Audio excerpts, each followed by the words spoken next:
I hope you can all hear me.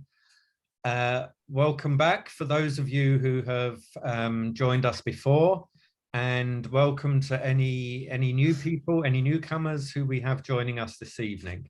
On behalf of us, the Zionist Federation of the UK and Ireland, and the World Zionist Organization here in the UK, we welcome you all. We sincerely thank you for taking the time out. As you can imagine, we have all been very, very busy this past week because of what is going on in Israel. And I'm sure that all of us are doing whatever we can to put Israel's case across here in the UK. I'm going to just start off with the boring stuff, and that's the house rules. You're welcome to all leave your videos on, but if I could just ask that you all turn your mics onto mute, that would be very much appreciated. And that's really, it's not that we don't want to hear from you, it's just that we want to focus everyone's attention onto the speaker. So for those of you who haven't yet done so, could you please mute your microphones? And if, as I say, please feel free to leave your videos going. So events in Israel, as we know, it's been the most horrendous week for Israelis who,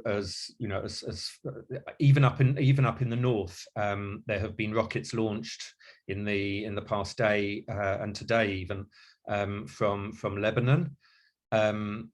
Tuvia will be able to tell you a lot more, being in Israel and being on the ground, so to speak. But what I wanted to just say is that here at the ZF, with the WZO, we have been busy all week preparing for a Solidarity with Israel rally that will be happening in London this coming Sunday, the 23rd of May. For obvious security reasons, bearing in mind what we've seen happening on, at some of the pro-Palestinian demonstrations that have been happening, and the convoys draped in Palestinian flags that have been going through the predominantly, the more Jewish areas of London. We are unable at this time to release the exact timing and the exact venue, but it will be in central London, and it will be the very early afternoon. That's all we can tell you at this time. For those of you who are on our newsletter list, you may have already received one about half an hour ago, just with some updates about Sunday, and we will be posting all the current information and the latest information onto our social media channels, and also sending out to our email database. So please do keep a lookout, and if you are able to join us, please do so, because now more than ever, Israel needs us. It needs a good show of support, and we can do that together. Together we're more united, and together we're stronger. So please do consider joining us. Right. All of that said, I am going to hand over now to our lovely, wonderful guest presenter speaker tonight, Dr. Tuvia Book, who, for those of you who have joined us before, you'll all be very, very familiar with him by now. And that's the man that you've come to see. So not me, I'm handing over to Tuvia. So Tuvia, it's all yours. Good evening from Israel, everybody. I do also, on the subject of housekeeping, do need to make a slightly unusual announcement, and that is basically in the event that I have to vacate this seat, it's because I'm going to the room behind me because someone's trying to kill me, known as the Hamas terrorist organization. I have a strong room right behind me in my apartment, and there's also an iron dome next to my apartment as well. And therefore, the session which we're going to see tonight has actually been pre-recorded. In case of that, but being British, you have to keep a stiff upper lip and keep calm, as my shirt says. Keep calm and let the tour guide handle it. Okay, so basically, you might wonder why, with all the current affairs and everyone out to get us, not that we have a persecution complex, we just think everyone's out to get us the last 4,000 years. So why is it relevant to sit and study some dusty archaeological site with all that's going on in the world right now? And the truth is, nothing could be more relevant. In fact, interestingly enough, after another evil regime was defeated, Nazi Germany, one of the first things that was done by the Allied forces in Nazi Germany was a process called denazification. And that included not only replacing all of the judges who'd supported the system, but also the entire educational system had to be replaced, because basically from kindergarten upwards and the Hitler youth, the German children had been taught that the Jews are evil and we need to kill them. So there was an entire process called denazification, which is basically re-education towards the fact that we're all made in God's image. Now, we have an entity called the Hamas, which is quite close to where I am right now, actually, and very close to where my parents are, which is why they're not on tonight, because as we're talking, the city they live in is actually being shelled, as I can see from the updates on my phone. And they're in their strong rooms. It's all very dramatic and all very much happening. The big difference is, of course, that we can defend ourselves, that we don't need to rely on the pity of our host nations. The Jews are in charge of their own destiny. And that's really what upsets a lot of the woke liberal people, that they don't like the strong Jew that can fight back. They like the weak Jew, like the little boy with his hands up in the Holocaust. When you see a strong Jew on top of a tank who can actually fight back for Jewish honor and pride, and Jews in charge of their own destiny, that's what bothers the woke liberals. And if you want to start playing the number game, of course, anyone who was alive in World War II, or you've learned about it, will know in the Blitz, there was about 60,000 Londoners who were killed. Just in Dresden alone, in the firebombing of Dresden, there was over 450,000 Germans killed in one city. So Israel's not going to sit here and take lectures from people about disproportionality and about war crimes and how to respond and how not to respond, because there's only one country in the world which is the Jewish homeland. It's the country I'm in right now. And it's the country we're here to learn about as well. And also, I'm very proud to say that Israel has the most moral army in the world. I should know I was in it. I served for 2 years in Gaza and a long time all over the place in the various disputed territories in Lebanon. And what we're going to do tonight is something called education. And it's important. Just like when they say Israel's committing war crimes and you know it's not right, but you don't know how to respond, it's quite simple. War crimes are such things like using child soldiers, using civilian shields, firing non-guided rockets to civilian populations, targeting international airports, tunneling into a foreign country in an attempt to kidnap, using protected sites such as schools and hospitals and mosques to store munitions. They are simple war crimes, we know that. But part of responding, of course, is, and I recommend some of you afterwards going to YouTube and look at brilliant debate in Oxford University, where they put on a motion that Israel is to blame for the terror in the Middle East and not the Hamas. It was actually a motion put by Oxford University and in their debate society. And Dennis Prager came and demolished it. It's well worth the 10 minutes on YouTube, Dennis Prager, Oxford University, to understand that, as Goebbels said, you have something called the big lie, that if you get a lie and keep repeating it over and over, everyone will say, well, can the whole world be wrong and Israel right? And the answer is yes. So tonight we're going to talk about that. Tonight we're going to talk about the process of education. Part of the Hamas attempt to delegitimize our presence in the land is to delegitimize our claim to this very land. And I'm going to read you a few comments from my book from the Palestinian Authority's educational website. And this is what it says. Abraham was not a Jew. The Jews never lived in ancient Israel. There was never a temple in Jerusalem. Jews never had any connection to Jerusalem. That's not the Western Wall at all, but a Muslim shrine. So how do you feel when you hear this deliberate distortion of history, right? It should make your blood boil. But the question is, how do you respond?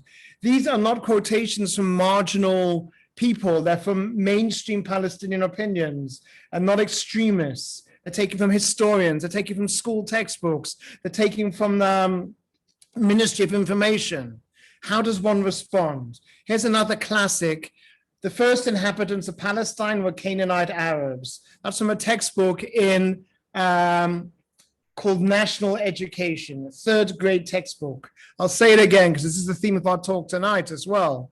The first inhabitants of Palestine were Canaanite Arabs, right? How does one respond to that? The whole sentiment is anachronistic, because if you know a bit of history, which we'll learn a bit tonight, you'll know that the Canaanites were the people who were there at the time of our forefathers and foremothers, even though it was only 3 fathers and 4 mothers.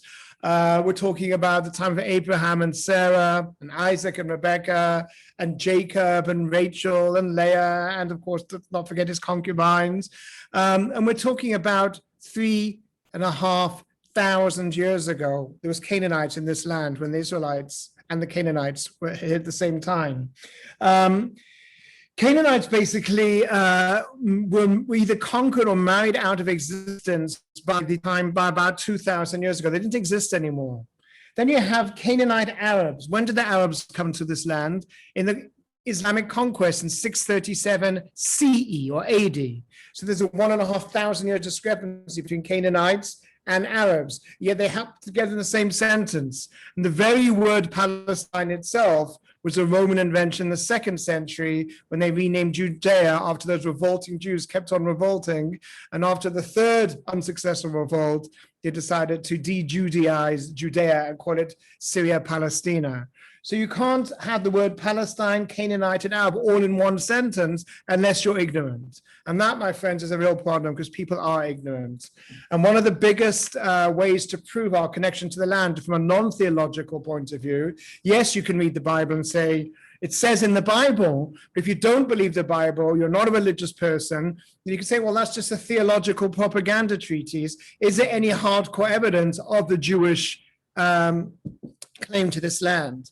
So I have 2 things here for show and tell. Objects are always very important. I'm going to start with something from the 20th century. In the 20th century was the greatest catastrophe the Jewish people have ever known because we lacked a Jewish homeland, right? We did not have a Jewish homeland in 1938. We had it in 1948.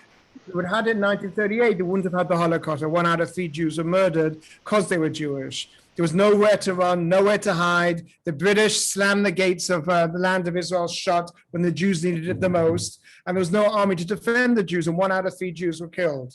My mother was born in London.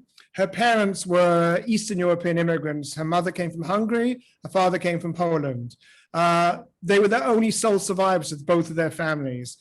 And I went to Hungary with a roots trip with my sister to my grandmother's village. All the Jews were deported in 1 day from Auschwitz to Auschwitz and murdered. All I found in the rubble of what used to be the synagogue was this. This is a broken piece, a wooden broken piece of a Torah. And that's the only proof we have that Jews once lived in this town for many, many centuries. It's tangible, it's hard, it's historical evidence that there was once a Torah that this was attached to in a town on the border of Hungary and Slovakia called Szartói-Uhe, where no Jews live today anymore. The next show and tell is a coin. This is a coin minted 2,000 years ago. Let me just put it in front of the camera. And on it, it says in ancient Hebrew, Lecherut Zion, for the freedom of Zion. And this coin was minted when the Jews were rebelling against the Romans 2,000 years ago. It's an original coin, right? So that proves that 2,000 years ago, there's a place called Zion. There's people that spoke Hebrew, and they minted their own coins. We're going to go back even further than that. We're going to go back another 1,500 years, so to about 3,500 BC, when the world's first monotheist, Honest Abe, otherwise known as Abraham Avinu, Abraham our father, walked from the Fertile Crescent all the way from Mesopotamia, and Hebrew's first names was Ivri, which today you translate as Hebrew, but basically Ivri is me'ever lenahar, from over the river. And basically Abraham had a very long, what we call an odyssey, an epic journey, all the way along the entire Fertile Crescent, until he got to the land of Canaan itself. So 3,000 years ago, 3,500 years ago in the land of Israel, there were Canaanites, and they lived in polises, city-states, where each one had a king. There was a king of Jebus, the Jebusites, which is now called Jerusalem. There was a king in Hatzor. There was a king in Megiddo, which is in Greek called Armageddon, by the way. And there was a king in a place called Gezer. So Abraham might have come to the city 3,500 years ago and seen what we're about to see now. Now that's interesting, right? And if fast forward the clock another 500 years, to around 3000 BC. What is the central prayer of the Jewish people, right? The central prayer of the Jewish people is a prayer called the Shema. And one of the lines in it, besides a profession of monotheism, believe in one God, is also Vishinantam Lavanecha, to teach your children well. Jews are the only people in the ancient world, and even in much of today's world, that emphasize universal literacy, where both boys and girls read. Even today, in the 21st century, about 60% of women in developing countries are still illiterate, still cannot read and still cannot write. I went to volunteer in India a couple of times, and in slums to teach art in these schools, and the parents couldn't help their kids with the homework because the parents couldn't read and write. That's the 21st century. And yet Judaism always specializes in universal literacy. Why am I giving you this background? What would an archaeologist's dream be when they find an ancient city to identify this city? What would they most wish for? And the answer is, of course, I can't have a dialogue with you guys because you're all on mute. The answer, of course, is to find the actual city's name, like "Welcome to Jerusalem" and "Have a nice day," written in Greek or Canaanite. And that's what actually happened in the city we're about to visit now, called Gezer. The archaeologists actually found a sign in Greek saying "City Limits of Gezer," which is just like beyond belief. So without any reasonable doubt, we have an identification. If you find a place called Gezer, you look it up in the ancient text, in the Bible, in the El Amana letters in Egypt, to see, was such a place recognized? And yes, it's in the Book of Kings, it's in the El Amana letters, it was controlled by Egypt, conquered by Solomon, it's all there, and they found it. Now, that's not even the dramatic finds, the big walls and the big gates, right? And the idol worshipping sites, which we're about to see when we travel through Gezer. The real dramatic sign is about this big, and it is a small clay tablet written in ancient Hebrew by a young schoolboy, one of the oldest Hebrew inscriptions ever found on the planet Earth. Now, you might wonder what's written on it, and for this, we're about to see. And so hold on your hats. And Dima is about to start. For 90 minutes now, we're going to step back 3,500 years in history, see through the eyes of our ancestors what they would have seen. And the incredible thing about this particular site is it's very, very close to the airport. Quite often I have groups land in the airport, and 21st century glass, concrete, everything. And then within a quarter of an hour, we've gone back in time 3,500 years to see a Canaanite city that our ancestors would have seen. And one of the 4 cities fortified by King Solomon himself in the Book of Kings. So let's spend 90 minutes traveling in our past. And as our rabbis teach us, we need to know where we come from and be proud of where we come from in order to know where we're going to as Jews as well. So let's go for a bit of time travel. Afterwards, we'll have some Q&A, and you're welcome just to write comments on the chat section on the side. And let's go. Welcome to Gezer and have a nice day.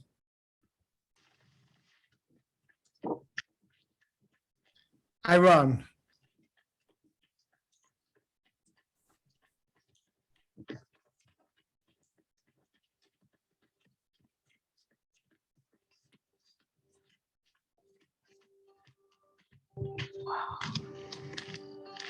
Bruchim habayim, welcome to Tel Gezer. I've just run up here, and slightly on the warm side, but the most important thing in days of yore and days of mine, wherever a city was built, was the same word 3 times: location, location, location. So let's see where we are. Over there to the west is the coastline of Israel, the Mediterranean Sea, the famous ancient route of the Via Maris, Derech Hayam, the route of the sea. All there on the other side, to the east, where the sun has just risen, are the hills of Jerusalem. So this city, when it was built, was between Jerusalem and the coast over there. Just over there, to that direction is the holy city of Modi'in, where you can see rising from the hills where we live over there. That's the lowlands. And behind us is a new settlement of Karmei Yosef. You have ancient Israelites, Jews living on one side of the valley in their remains, and the Jews who came back living on that side over there. But why would someone want to build a city? And this city is old, it's ancient, it goes all the way back to Canaanite times. In fact, Abraham walked in this very city. My foot's over here are literally walking in the footsteps of our fathers and our mothers. Abraham and Sarah walked on this land here. Why build a city? And the answer begins with D, 4 times. 1, driving, because it has to be on a major driving route. 2, defense. We're on top of a hill, easy to defend. Does man live on water alone? No, but you definitely need to drink. That's the 3rd D. How do they get water on these parched hills? We will find out soon. And the last D, of course, was dining. So just go over those again. Drink and drive, not at the same time. Dining and defense. All 4 Ds over here. Now, how do we know where we are? Because I have a British accent, so everything sounds convincing. I can say we're in Tel Gezer, and you will say, wow, he sounds so smart and intelligent. That's because I'm British. I could read the football scores, and you'd say, wow, he sounds so smart and intelligent. So what proof do we have that? I'm not just making it up. First of all, there's a little Arab village near here called Gezer, and quite often the Arab villages preserve the ancient names, but unbelievably, when they started digging on this massive man-made mound of cities, one on top of the other, imagine a 7-layer cake. So this is a 13-layer hill, a biblical tell of strata, one on top of the other. And the lower you go, the older you get. And unbelievably, in a very rare occurrence, archaeologists here found a 2-word inscription. Gezer. This is the boundary of the city of Gezer. Unbelievable. That's not the important inscription. The most important world-famous inscription found in this very site, one of the most ancient Hebrew inscriptions of all time, is replicated over here. This is called the Gezer calendar. Yuach Gezer. And believe it or not, folks, it's written in Hebrew. You can't read it. This is the Hebrew of the Bible. For 500 years, Jews wrote this Hebrew. The Torah was written in this Hebrew. Every single biblical manuscript ever found from the biblical period is written in this Hebrew. But what we call Hebrew today was brought back from the Jews from Babylonia. It's actually called Aramaic square script. This is called Paleo-Hebrew, and everybody used it. The Canaanites, the Jews, the Phoenicians, the Edomites. This was like the Latin alphabet at the time, and this is what everyone used. Now, it fell out of use around 500 BCE, but whenever there's something patriotic, the Jews once again would go back to the old Hebrew. I have with me over here a coin, a replica of a coin from the Second Temple period. This is from the famous revolt against the Romans. And inside you see a pomegranate, as they're all around here. And in ancient Hebrew it says, Yerushalayim HaKadoshah. That's what we were fighting for. And on this side it says, Chetzi Shekel, with a chalice. It's not the Holy Grail, but it's a chalice which the Levites used in the temple service. Incredible, but true. Every time God's name is written in the Dead Sea Scrolls, it's written in ancient Hebrew. And these letters were basically like a picture. Every letter was a picture. And we're going to talk more about the Gezer calendar, the very place it was found, believe it or not, right next to a gate built by your friend of mine, King Solomon. So this is not a history lesson. It's not her story. It's not his story. It's our story. And we're literally going to work in the footsteps of our fathers and our mothers, all the way from Abraham and Sarah, all the way to the wise King Solomon in this very site. Abraham and Sarah. Abraham and Sarah, Abraham and Sarah. They are names that you hear in Hebrew school in that dusty book called the Bible, black words on a white page. But here it comes alive as we literally walk in the footsteps of the first Jews. Imagine, he came from, where did he come from? That's right, he came from the most advanced city in Mesopotamia. And God says to him and to Sarah, Lech lecha me'artecha, go from your land. go to where I'm going to show you. The first two words in Judaism, lech lecha, you go. Don't be a hypocrite, say let someone else do it. If it's important, you've got to get up and you've got to do it yourself. It's to do, it's to do. It's not enough just to talk, you need to walk the walk. And our first ancestors did exactly that. And they went on a very circuitous route called the Fertile Crescent, all the way from Mesopotamia, along, and eventually they come to this provincial backwater of Canaan. I just happen to have on me a map. Ta-da! So in the Bible, Israel is called a broad and a good land, Eretz Chemda Tova Rechava, which of course you might think is Jewish propaganda because we see the map this way. Back then, when people oriented themselves, oriented to the east, they would see the map this way because the sun always rises in the east. And if you look at Israel this way, it's indeed a wide land. And Abraham would have come all the way, and Sarah all the way from the Iraq over there, along to the north of Israel, along the coastal plain, and visited exactly where we are right now, the ancient city of Gezer, right over here. That's where we're standing. We've literally followed the footsteps, or in this case, I've run the footsteps of our mothers. And what happens when you eventually get to this massive city on top of a hill? This is what Abraham saw through his eyes. And we're looking today, the Jews of today, looking at what the Jews saw in ancient times, a mud brick gate, a huge big fortification. The remains of the wooden, of these stone chambers underneath, you can see over there where the guards would wait. And the city wall right next to us is an amazing, staggering 20-foot thick, a huge wall. And he must have looked at this thing and thought, wow, what an advanced civilization. Of course, we need to ask ourselves the questions, and that is, where did these guys get their water from? What did they do inside the city? What was it like to be a Canaanite? Because don't forget, at this time, the Jewish population of the world was 2, Abraham and Sarah.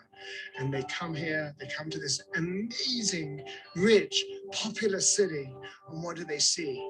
Let's go and explore. Right next to the wall is one of the most important parts of the city, just behind the wall, and that is why they call it the Holy Land. You look behind us, you see a massive gaping hole carved into the soft limestone, going down at a 45-degree angle all the way down to the bottom. And that noise you can hear, by the way, folks, holy cow, Batman, those are fruit bats. Hundreds of fruit bats flying in the cave today. But back in the times of Abraham and Sarah, you'd have seen men, and probably women mainly, and donkeys going down this staircase, and underneath the wooden staircase are the carved stone cases carved into the bedrock. That's not where the Flintstones live, but that is the actual rock of the mountain itself, the soft limestone, all the way down to the bottom where we have D number 2, drink. That's where the water table would be. So year-round, they would have a water supply, both from the water table and the big water tunnel in the Bronze Age, 3,000 years ago, developed by the advanced Canaanites. And in addition, each house and palace had its own private system. So this is the city's main water supply, and therefore is protected by the walls and guard towers. D number 2.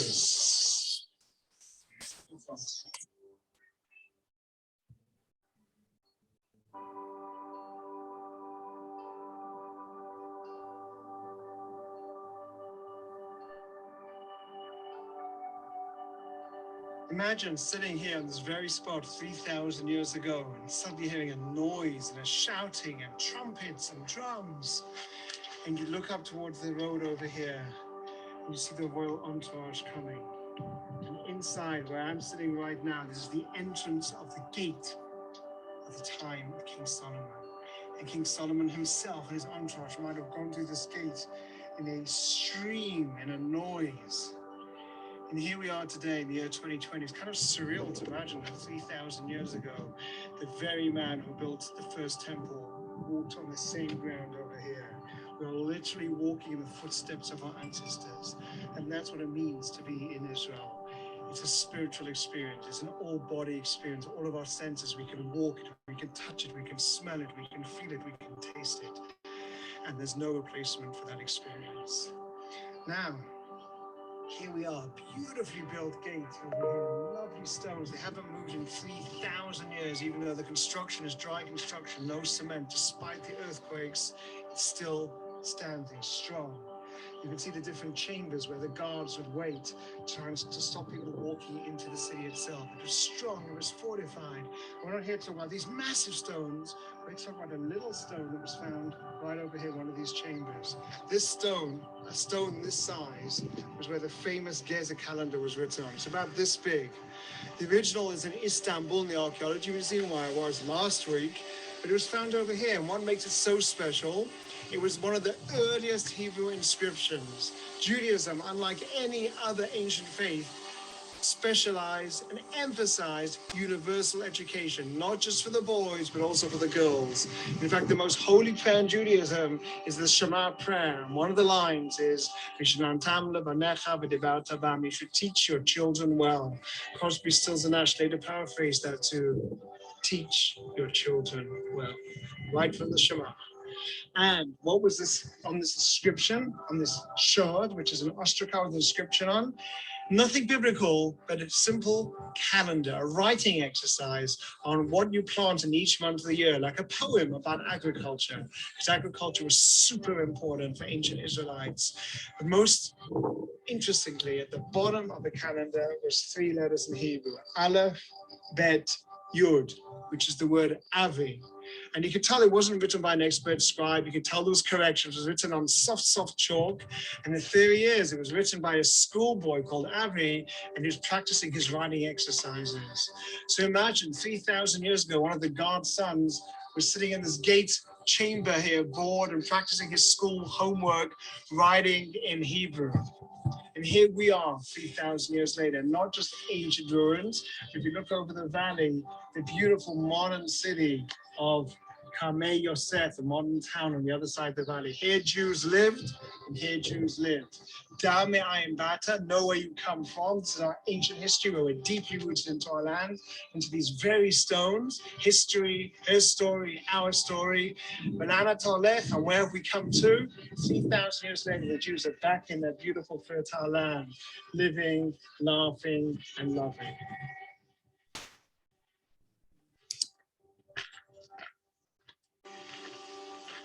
And here I am, sitting on top of a high place, in the high place.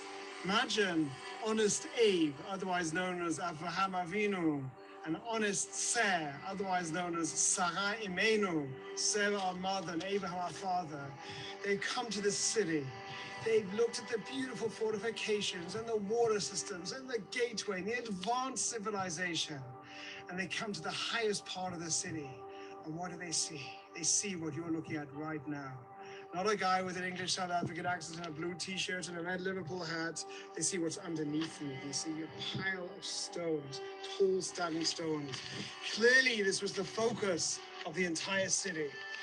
And right underneath this massive cultic site, Israel's Stonehenge, dating all the way back to the Bronze Canaanite period, that is 3 millennia, more than 3,000 years old, is this stone basin, carved into the bedrock.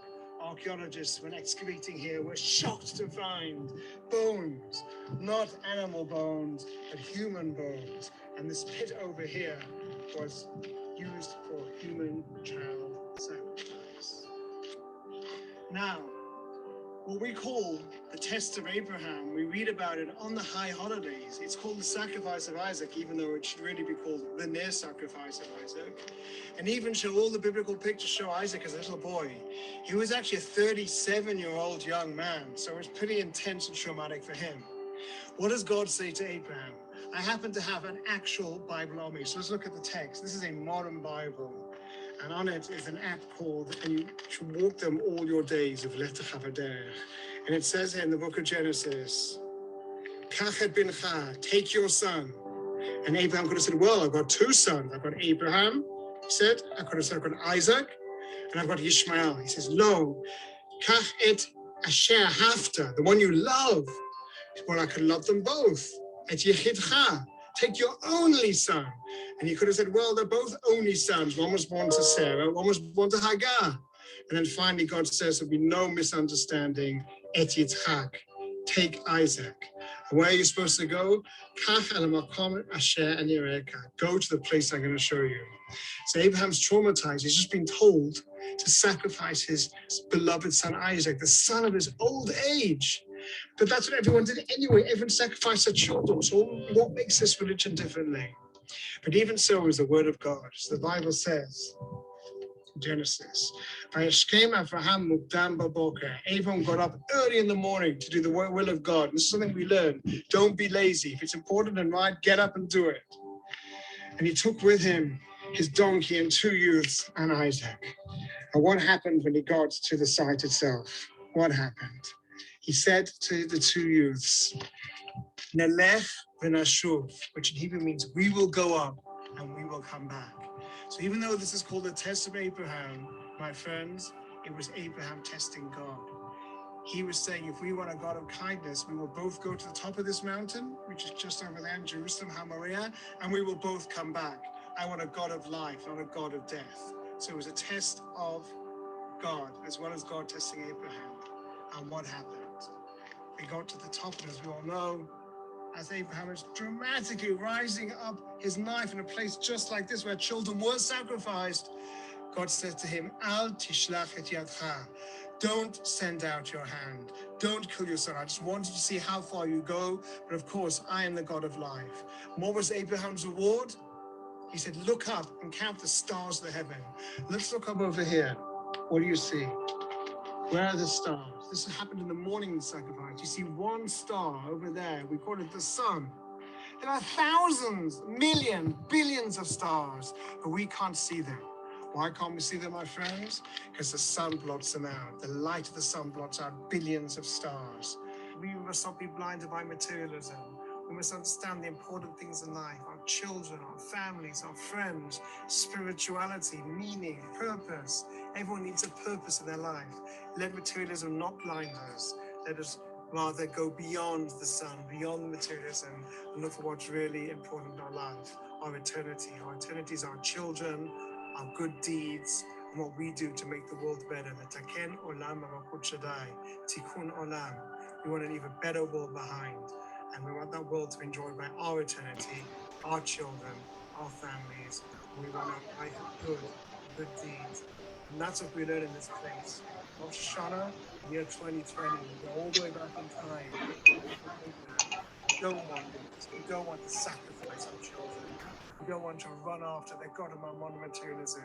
We want a deeper meaning in life, not to die for it. We want to live for it. We want a life full of purpose, meaning, light, and beauty. Shana Tova, a wonderful, happy, healthy, and meaningful New Year. Tell Gezer. Very spring. Okay, I don't know about you guys. I was watching it here in Israel, thousands of miles away, and it seems quite jumpy. I don't know whether you saw it okay in England, because I sent a pre-recorded version earlier. For those of you that want to see it real time without all the jumpiness, then you're welcome to go into YouTube and put in 2 words, Tuvia Book, which, yes, is my name. And you'll find my YouTube channel, and you can find the 20 minutes you just watched now on Gezer, and you can watch it on your own computers real time and catch it without all the jumpiness. So now we are open for questions. And of course, one thing I'd like to say before I take questions is that Judaism has always emphasized life. It's not a culture of death, it's a culture of life. And that's why when Abraham went with his son, he said, we'll go and we'll come back, because I want a God that sanctifies life. And in Judaism, we learn of v'charta b'chaim, you should always choose life. And that's very important, not just our love of life and our love of education, you see with that small Gezer calendar, but also our deep roots of this land that we live in right now. We just finished a holiday of Shavuot, and I went with my bike out in the fields near where I live. And what did I see? All the barley, all the wheat, all the crops, because we need to remember we're not just the people of the book, no pun intended, but we're also the people of the land as well. And all of our holidays are about the agricultural cycle in Israel. And so we're deeply connected to this very land, despite what our enemies might say with the big lie. When you go to sites, archaeological sites, where Jewish archaeologists find 2,000-3,000-year-old inscriptions, It's an incredible thing. We're the only people that can find 3,000 old remains in our own land and still be able to read them and understand them. So that's why it's important, even in modern current times, to understand our history through archaeology. Archaeology, for those of you that don't know, is the Greek words archaeo and logos, which is ancient knowledge. Now, let's take some questions. I'm just reading what people have written over here. Where's the music coming from? That's a soundtrack, kids. The music came from the recording, as you'll see properly when you go to the YouTube channel. If the Hebrew we know today originated from Babylon around 550 BCE, and Paleo-Hebrew originated many centuries previously, how can the Torah, which originated around 1000, be written in Hebrew? The answer is, the Hebrew that was around in Abraham's time, and the Hebrew that's around in King David's time, and the Hebrew that's around today are all the same language. What changed was the way the letters were written. Today, there's most languages around the world, they use the Latin alphabet, even though it's a different language. Latin alphabet, whether it's in French or Italian or Spanish, it's still written in the Latin alphabet. So back in the Canaanite times, until the Babylonian expulsion, there was an alphabet which is called Proto-Canaanite. And everyone used this alphabet. That's what the Gezer calendar was written in. And that's what Edomite inscriptions are written in. That's what Phoenician inscriptions are written in. That's what Hebrew inscriptions are written in. It was the language of each nation, but the alphabet was the universal alphabet. Once the Babylonians sent the Jews into exile, most of the Jews were expelled by 586 by the Babylonians. The Jews then, as they do everywhere they live, like I'm looking at all these English names over here that you all have, and you speak English. So when the Jews went to Babylon, they followed Jeremiah's advice, and they adopted many customs of the country they lived in, including the alphabet. So the alphabet, which we know and love today, it's the same letters, it's the same language, but it's written in a different way. We actually adopted the Babylonian Aramaic square alphabet for our own alphabet as well, just as we adopted their names.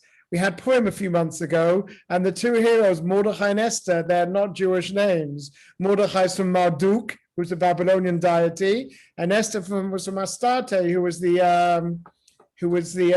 goddess of fertility.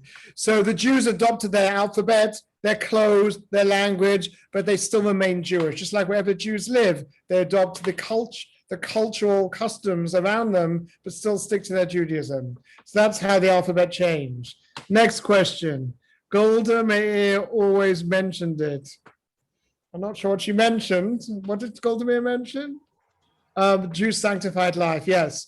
The famous Golda Meir quote is, when the Arabs love their children more than they hate ours, then we'll have peace. That is true. There's always been a sanctity of Jewish life. Is Gezer mentioned in the Torah? Connected to Abraham. So Gezer is mentioned in the Torah, not connected to Abraham. Abraham is actually mentioned as going to the land of the Canaanites. The first person Gezer is mentioned historic in the Torah, at least, is in the time of Solomon. It says that Solomon fortified 4 cities in the book of Kings: Gezer, Hatzor, Jerusalem, Megiddo. In all of those 4 cities, they found exactly the same architecture. In fact, Gezer was the last one excavated by Yigal Yadin in the 1970s, and he did a trick. He put a stick on the ground and said, dig underneath this stick and you'll find a stone wall. And the people were digging, they found a stone wall. They went, wow, it's magic, how'd he do that? Then he walked 5 meters, put another stick in the ground and says, dig underneath here, you'll find another stone wall. And they dug and they found another stone wall. And people were amazed, like, how does he know there's something under the ground? Does he have x-ray vision?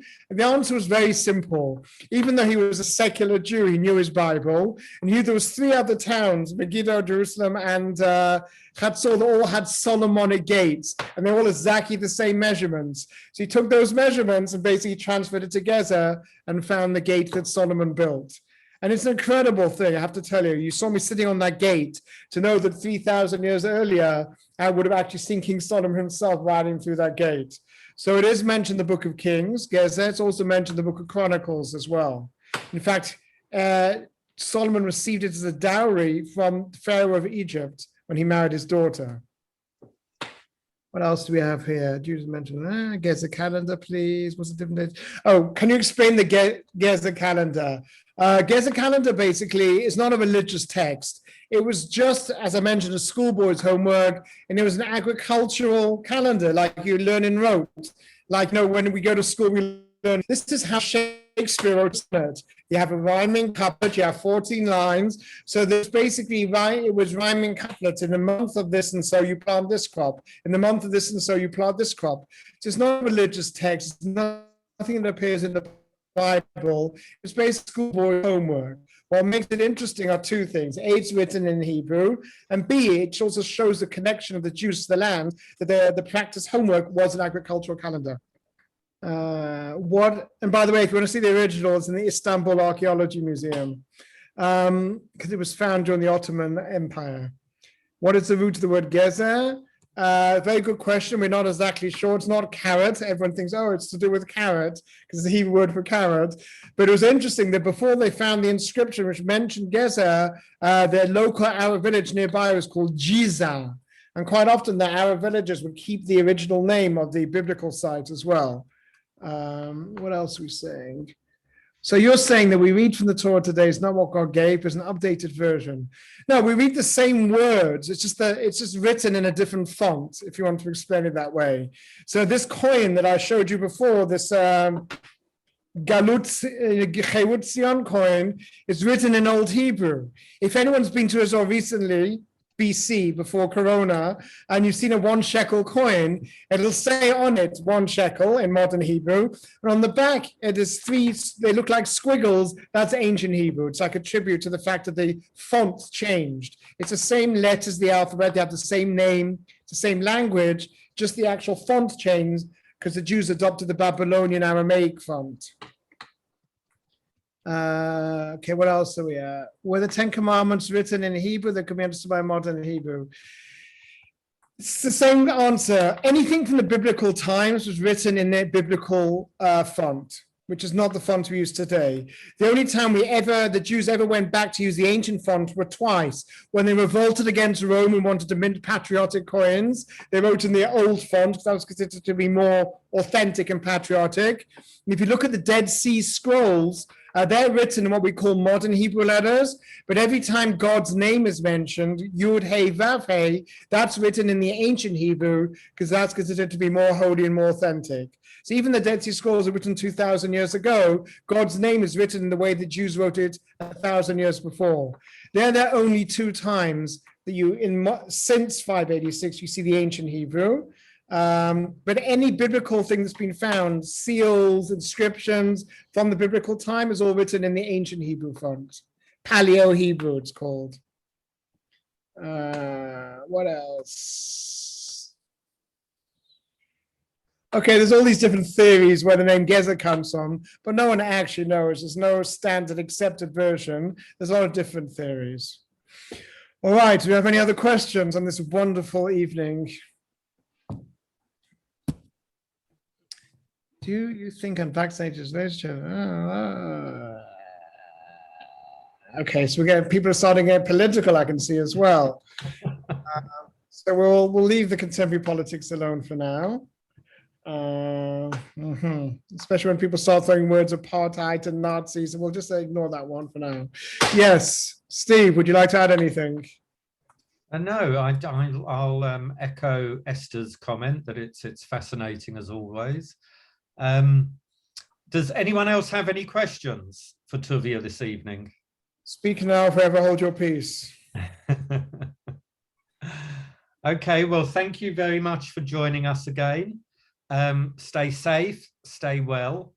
Do consider joining us for the rally, because as I said earlier, more than ever now, Israel needs us, and we need a show of support, a public show of support. So we have plenty of flags, we have plenty of handheld flags, we have music, and we have placards. So do consider joining us. As I said earlier, it will be it's all being advertised on our Twitter page, our Facebook page, our website, and our newsletter. So I'm sure all of you will have, or many of you will have already received one today through your email. And in the meantime, as I said, stay safe, and we'll be hosting Tuvia again next month. We'll be just bear with us over this challenging period, and we will be releasing dates in the coming, probably next week. We'll release them. I do want to add something, Steve, if it's okay with you. Sorry? I want to relate Abraham to the upcoming Zionist Federation and WZO rally on Sunday. People often ask me as a tour guide, especially one who wears a yidlet over here, what was like the first command the first Jew got? And people would assume that it was like to believe in God, because he was, that's the ritual skull cap.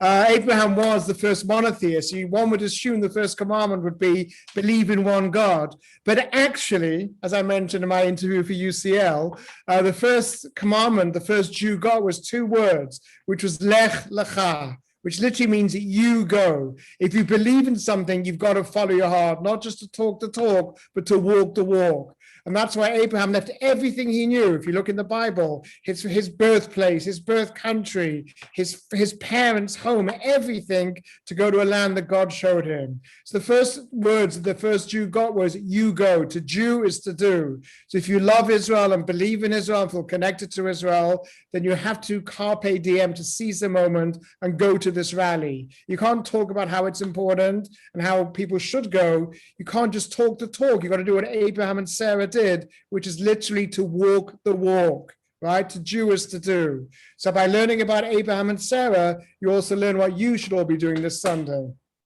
I'll leave it from there for now. Lovely addition. Thank you very much. Tuvia, as always, it's been a pleasure. Stay safe. We hope you have as few reasons to have to go running to your bomb shelter. Just stay safe, stay well, and everyone, the same to you, minus the bomb shelters, unless you are in Israel. So thank you very much. Take care. Thank you. Bye-bye. Bye. Thank you. Thanks. Bye-bye.